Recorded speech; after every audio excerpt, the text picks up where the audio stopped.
Brunch. Yeah. Still early. That's screws up our days. Just. Seemed like you had a better start defensive zone wise and was more calm.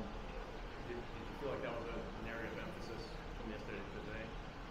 Yep. The distractions of yesterday were not there today, so better start. And we talked about it, last night after the game, and then this morning when I met with him for a few minutes, we talked about what was important today, and what we wanted to do with that. And obviously, the first period we were pretty good and created some chances, and so yeah, very pleased with the way we started. See how you saw what those 5 players that are leaving can do for you. It just have to keep progressing with who you've got left. Is that kind of a mentality you have to take?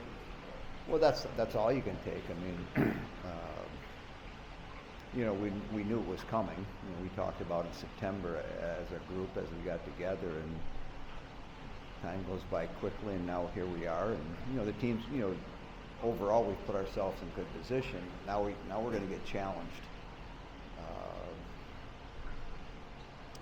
But it's no different, than some early games that we had in the season where, Layla got hurt and missed games, Simms got hurt and missed games. You have injuries. It's just that, they all come right now, not due to injuries, but they all opportunity for, 4 of them to maybe play in their first Olympics. And so, you're excited for them, and then we're going to do what we're going to do.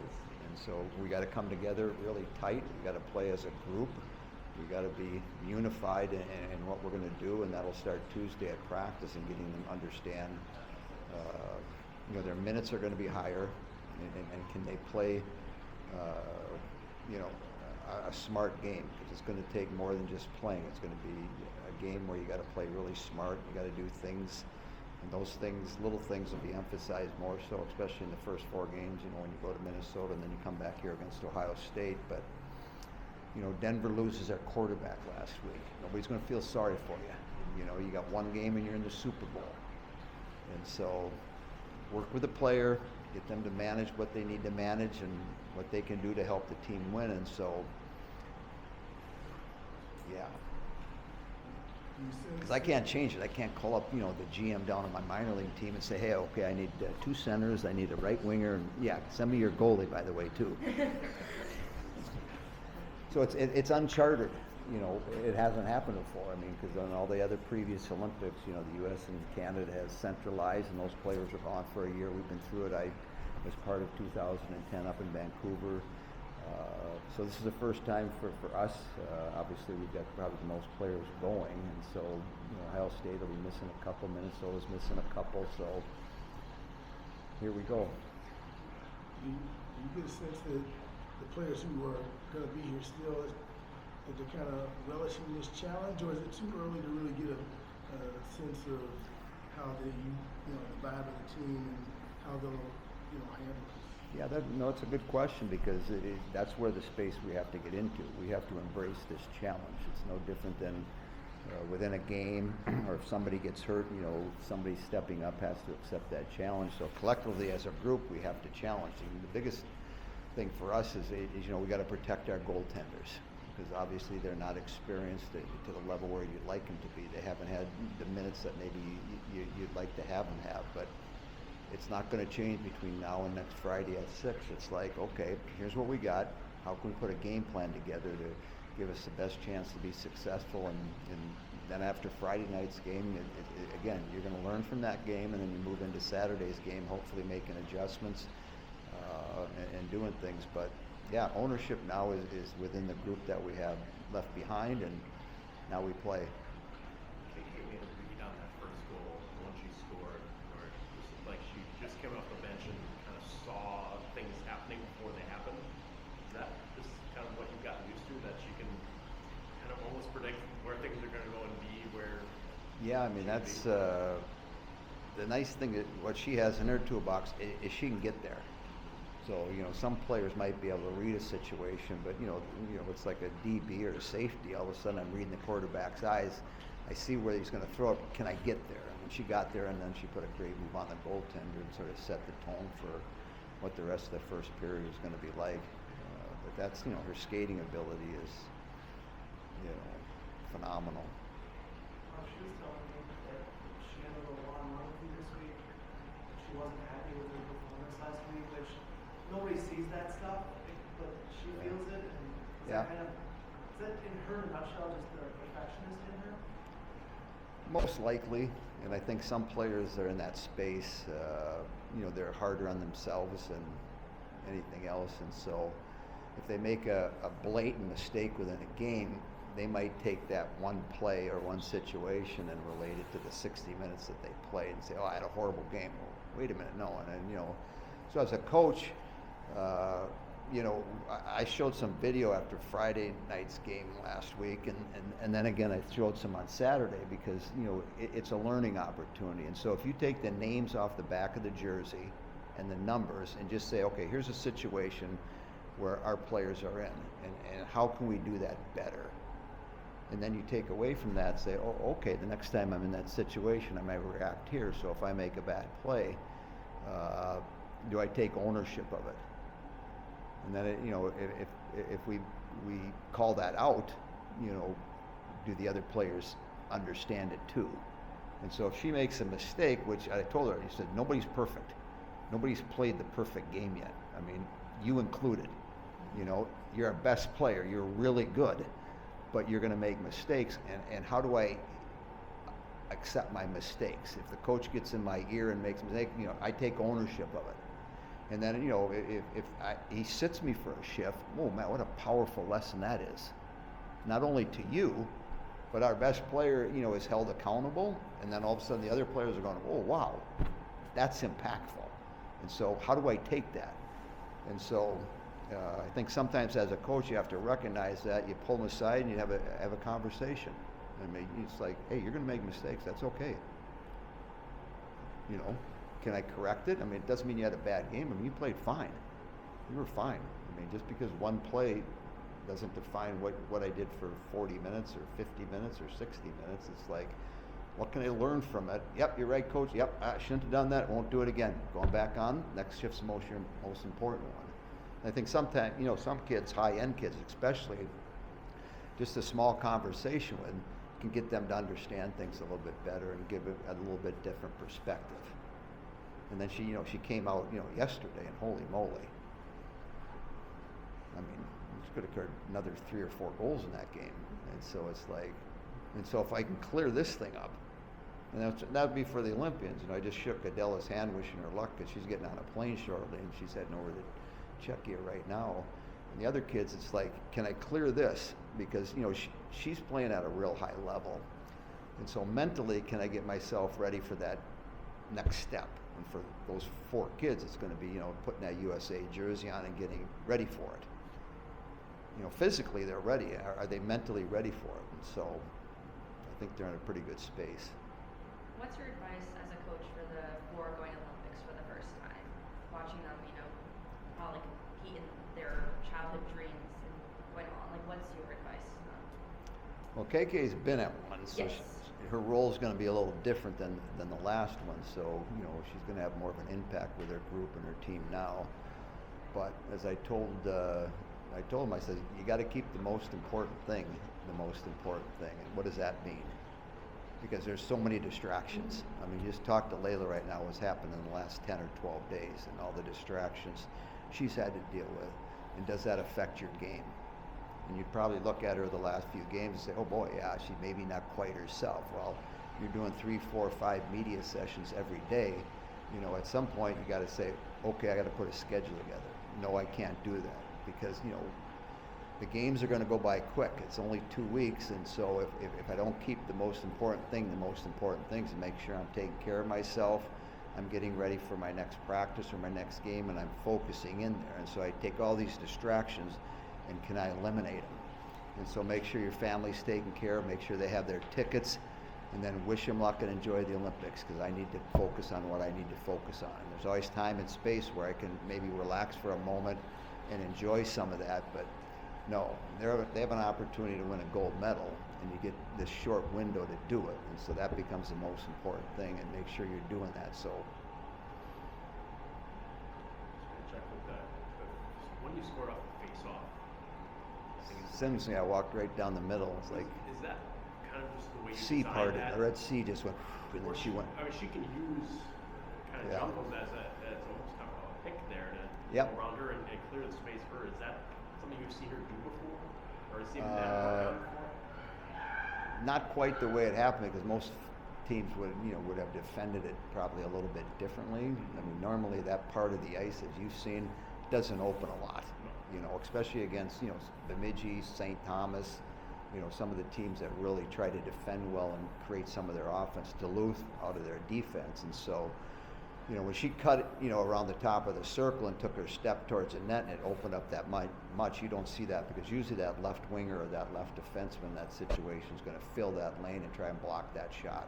But once she got into that space, then it's, with her and a couple other players, Eden too, can they hit their spot? Can they hit a spot? She hit that spot pretty good.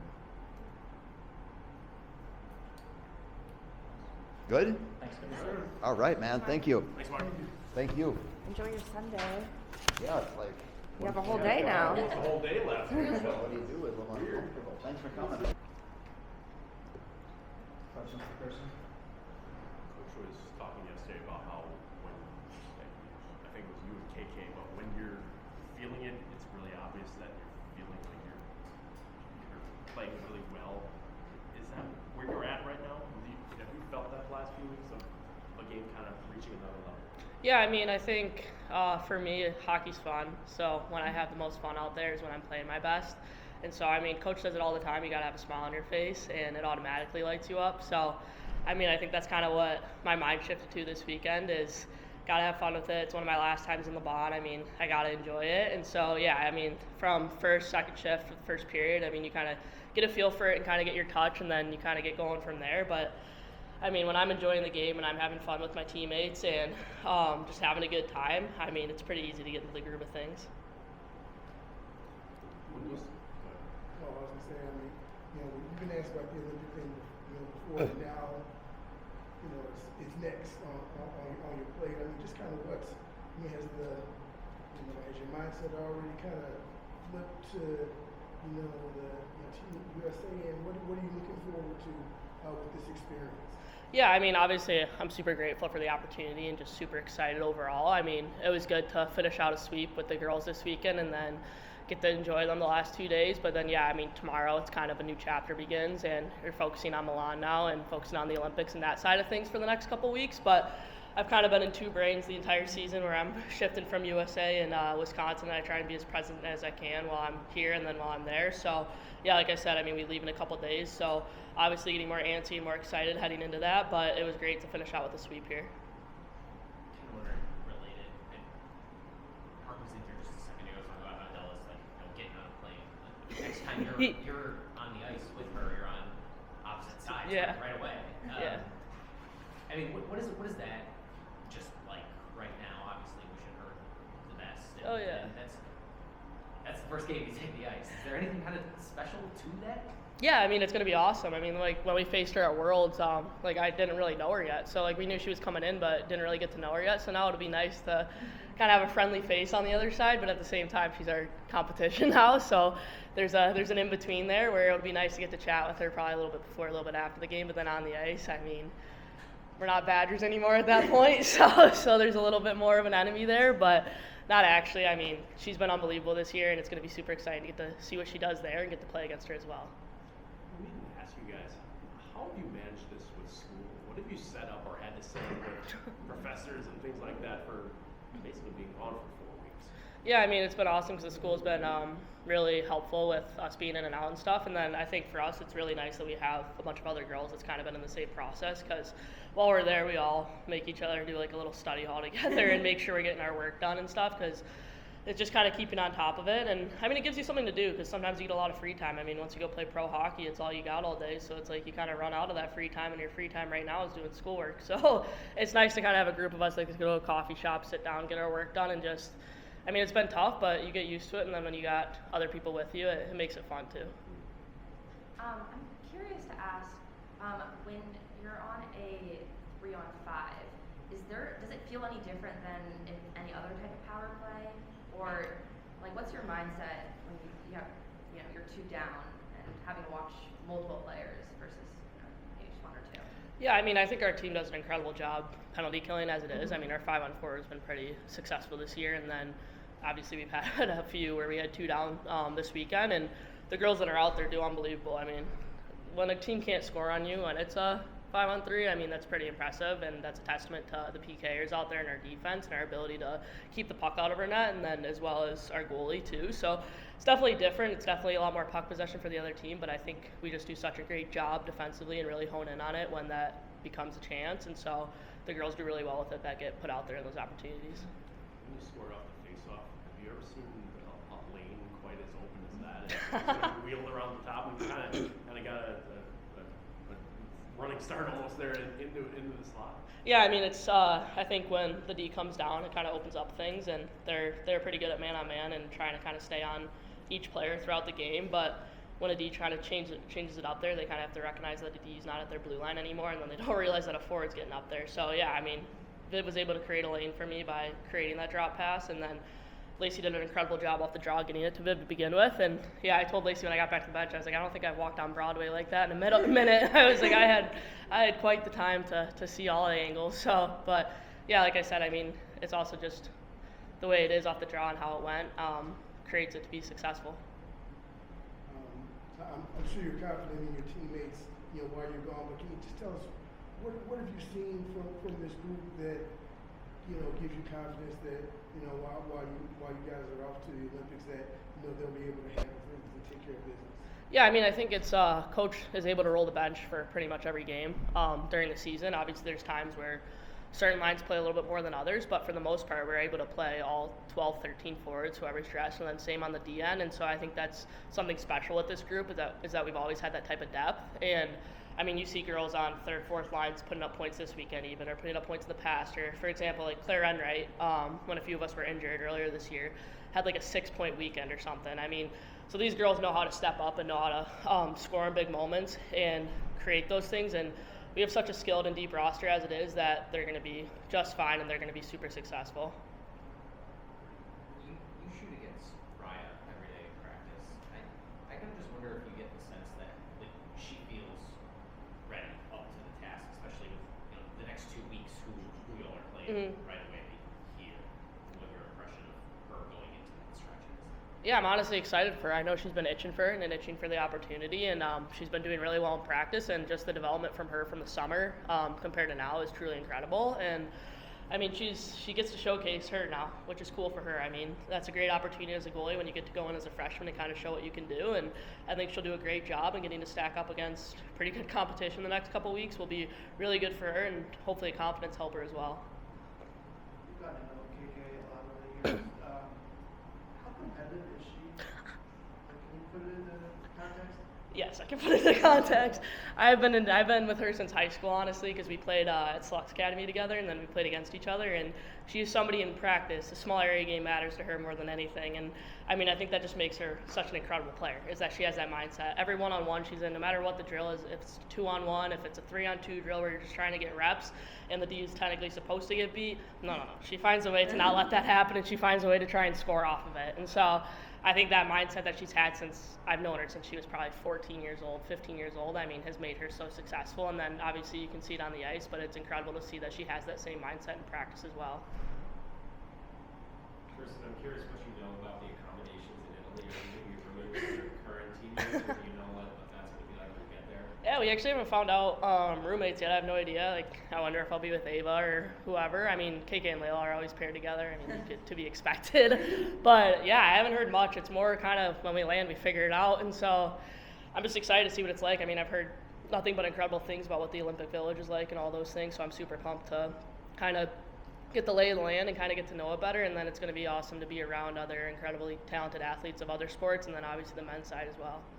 So anyone you're excited to meet? Yeah, I mean, I think just getting to be there with a bunch of NHL players that are playing on the men's side is going to be super cool because getting to watch them in action, the top from every country in the NHL now is pretty cool. I mean, who gets to say they get to see that front row very often? I mean, you don't. And then getting to potentially meet some of them would be sweet as well.